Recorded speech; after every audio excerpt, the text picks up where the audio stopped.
विकिपीडियावरील संभाजी महाराजांसंदर्भातील आक्षेपार्ह मजकूर हटवा असे आदेश मुख्यमंत्री देवेंद्र फडणवीस यांनी सायबर सेलला दिलेत।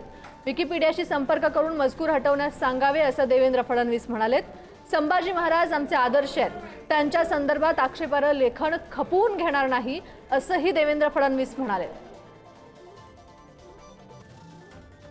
छत्रपती संभाजी राजेंच्या बद्दल आक्षेपार्ह लिखाण केलं गेलेलं आहे। या संदर्भात महाराष्ट्राचे सायबर विभागाचे जे प्रमुख आहेत IG सायबर यांना मी सांगितलं आहे की त्यांनी तात्काळ विकिपीडिया किंवा त्याची संबंधित जी यंत्रणा आहे त्यांच्याशी बोलणी करावी आणि त्यांना ते हटवून देण्याकरता त्या ठिकाणी सांगावं। जी काही प्रक्रिया त्याकरता करावी लागते ती प्रक्रिया करावी, पण अशा प्रकारचं आक्षेपार्ह लिखाण हे ओपन सोर्सवर अशा पद्धतीनं राहणं हे अतिशय चुकीचं आहे। त्यामुळे ते तिथनं निघालं पाहिजे, या दृष्टीने सगळी कारवाई करण्याचे आदेश दिलेले आहेत।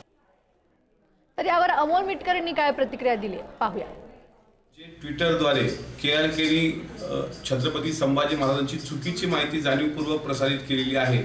त्यामध्ये संभाजी महाराजांच्या चरित्रावर शिंतोडे उडवत एक प्रकारे देशद्रोहासारखा गुन्हा करण्याचं पाप KRKनी केलेलं आहे। माझी महाराष्ट्र सरकारला आणि महाराष्ट्राच्या मुख्यमंत्र्यांना विनंती आहे की KRKचा तात्काळ तुम्ही बंदोबस्त करावा। छावा चित्रपटाला मिळणारा उदंड प्रतिसाद पाहून हा औरंगजेबासारखा पिसाळल्याचं निदर्शनास येते आहे। छत्रपती संभाजी महाराजांबद्दल चुकीचा मजकूर जो विकिपीडियावर प्रसारित केला तोही तात्काळ हटवला गेला पाहिजे।